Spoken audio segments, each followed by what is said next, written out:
Narrativas, círculos concéntricos de una trama vital de historias académicas. Modulaciones y ondulaciones de ese acto inicial que originó carreras, consolidó prácticas y propició deseos. Detalles de diálogos y pedazos de vida que sostienen por acá nuestras utopías.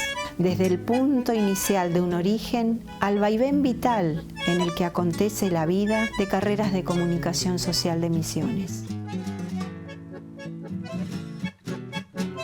Hola, bienvenidos a Narrativas, un programa donde compartimos testimonios y experiencias de los pioneros de la carrera de comunicación social en Misiones. El invitado de hoy es egresado en Letras, profesor universitario y doctor en Ciencias Sociales, el profesor Omar Silva. Profesor, muchas gracias por acompañarnos. Buenos días, muchas gracias por la invitación. Por favor, estamos contentos de que nos esté acompañando. Quería ahondar un poco en sus comienzos en la carrera. Usted se incorporó a la carrera de periodismo cuando ésta ya había comenzado. ¿Recuerda qué equipos docentes funcionaban en ese momento y a cuál se incorporó usted? Así es, yo me incorporé en el año 1994, así que ahora estamos cumpliendo 30 años y mi incorporación fue un poco desopilante porque en realidad yo había venido a anotarme a la carrera de periodismo como alumno. Entonces me encuentro en el hall con la profesora Elena Maidana, que había sido mi profesora en letras de literatura latinoamericana, y me pregunta, Omar, ¿qué andás haciendo por acá? Me dice. Yo le digo, me quiero anotar como alumno en periodismo. No, me dijo, vos no te vas a anotar como alumno, te necesitamos como profesor. Yo ya era profesor de letras. Entonces dijo, trae tu currículum mañana y ya te presento a las autoridades y vas a ser profesor. A la semana siguiente me dijo, te voy a dar un temita para empezar a trabajar en el área de comunicación con ella. Y me dijo, es un temita que te va a ir bien, me dijo, la escuela de Frankfurt. Entonces empiezo a dar clases en el aula 1 del edificio de Tucumán y había, supongo que unos 300 o 400 alumnos. El susto que tenía era tremendo, pero bueno, salió bastante bien, dando clase con la gran Elena Maidana sentada al fondo del aula. Así que esos fueron mis comienzos en la carrera de periodismo. Y ahora que usted está cumpliendo, que estamos de aniversario en 30 años, y siendo usted, como comentaba, graduado de letras, ¿podría decirme más o menos qué punto de contacto encuentra entre la semiótica, la comunicación y el periodismo? Bueno, mira, yo estudié letras, a mí me encantaba siempre el campo del periodismo, pero en la época que yo estudié, en 1985 empecé, no existía aún aquí la carrera en la universidad pública. Entonces me gustaba también filosofía, pero el proceso lo había cerrado y no tenía los recursos para ir a estudiar a Buenos Aires o Córdoba. Entonces la carrera más afín a mis intereses era letras, pero a mí siempre me gustó una carrera de letras abierta a la crítica cultural. Entonces siempre mis trabajos como estudiante de letras apuntaron a una literatura que circulaba en ese momento por los medios masivos, broadcasting de comunicación social, dígase radio, dígase diarios o la televisión. Entonces siempre me encantó ese punto de contacto entre la literatura y el periodismo. Es decir, una literatura no cerrada en una torre de marfil, sino una literatura muy articulada con lo social. Y ahí encontré, digamos, un excelente vínculo entre estos dos hermosos campos profesionales. Y usted comentó de que Elena Maidana fue la que lo ayudó a incorporarse, ¿no es cierto?, dentro de este mundo universitario. Y después usted forma parte de la creación de la licenciatura en comunicación social. ¿Recuerda qué motiva este cambio de pasar de periodismo a comunicación? Así es, nosotros, bueno, la profesora Elena Maidana fue nuestro gran referente en el campo de la comunicación, es decir, yo me formé con ella en comunicación. Nosotros teníamos periodismo, que era una hermosa carrera, tenía mucha convocatoria, pero era una tecnicatura de 3 años. Entonces lo que teníamos ahí era problemas con nuestros egresados, por ejemplo, para conseguir becas en el extranjero. No podíamos tener proyectos de investigación porque las tecnicaturas no eran obligatorias y prácticamente no se admitía. Y la comunicación social era un campo que venía irrumpiendo muy fuerte a escala planetaria y en Latinoamérica. Entonces, cuando se conversaba en los equipos, yo siempre trabajé con la profesora Sonia Alfaya, con María Adelma Carratini, con Elena Maidana. Siempre nos decíamos que éramos como los 4 jinetes del apocalipsis.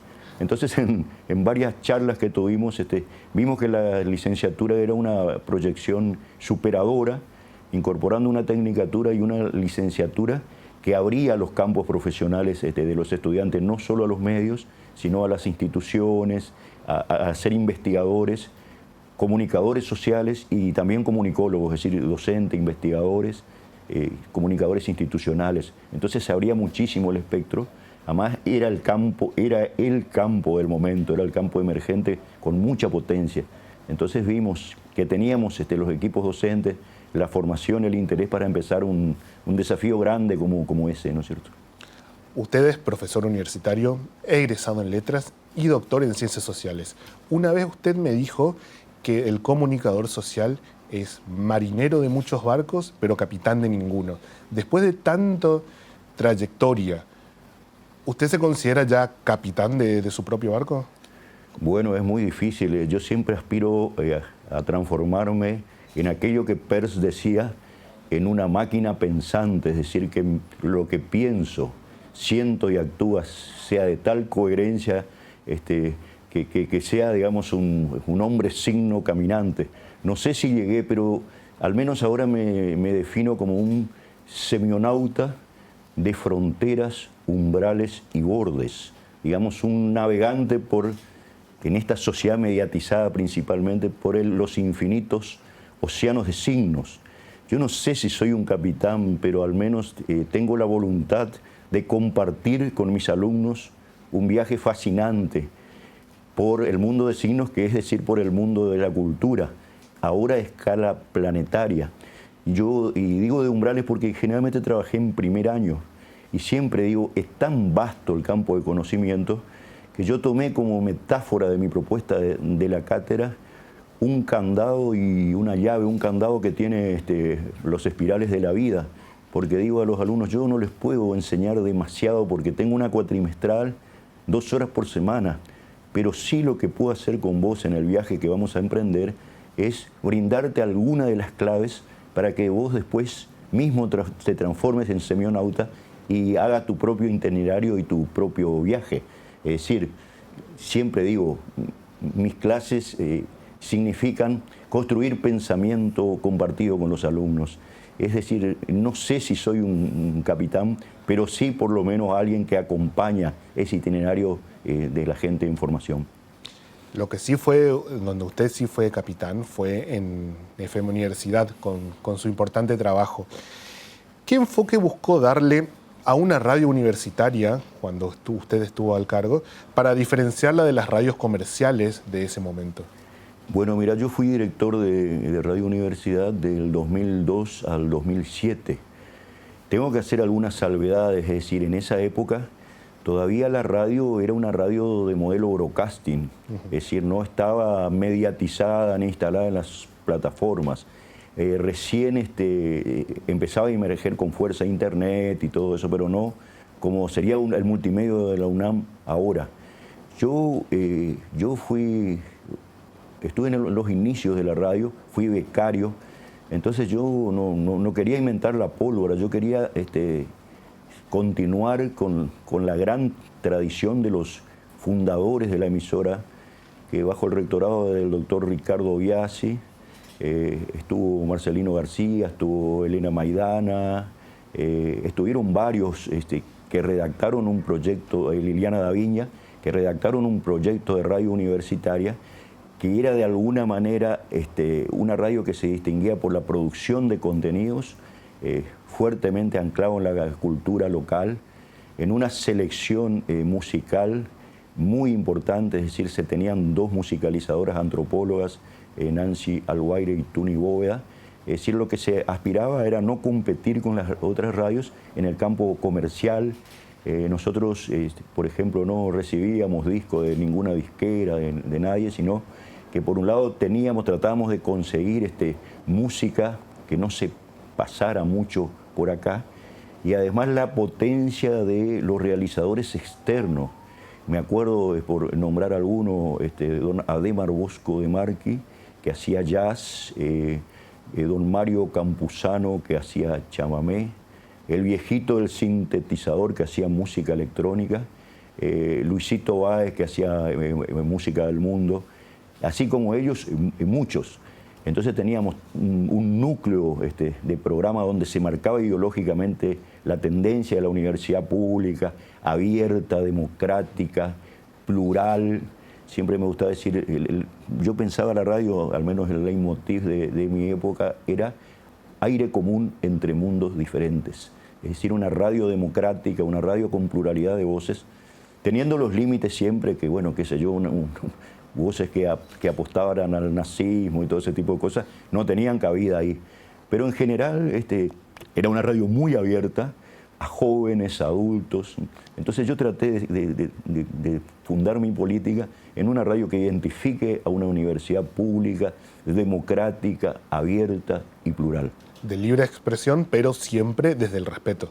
Desde el respeto y desde una política de los contenidos, es decir, nosotros tratábamos que de ahí que no se diga cualquier cosa, que en la medida de lo posible que se produzcan bien los programas.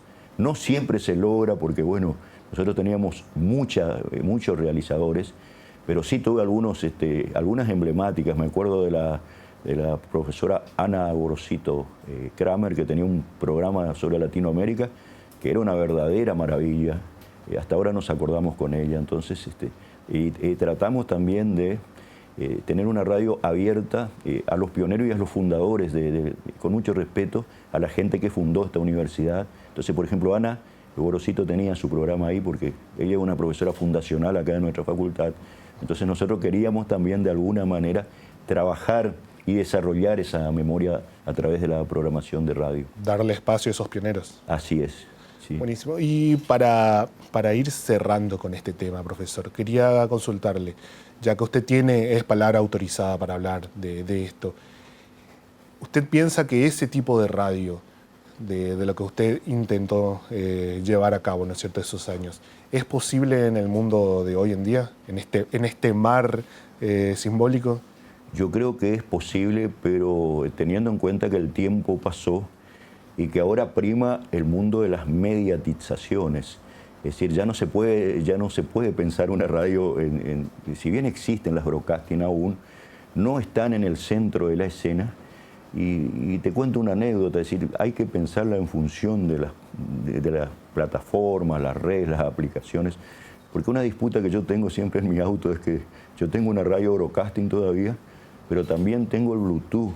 Entonces cada vez que viajo con mi hija hay una disputa muy grande, porque yo quiero escuchar la radio broadcasting y mi nena, que ya nació en el 2007 y se socializó y se desarrolla una vida absolutamente mediatizada, espera otro tipo de radio, ya quizás no una radio pensada para un público masivo como era la broadcasting, sino pensado más desde lo intersticial, es decir, pensando la producción de contenidos en cápsulas breves, muy bien realizados.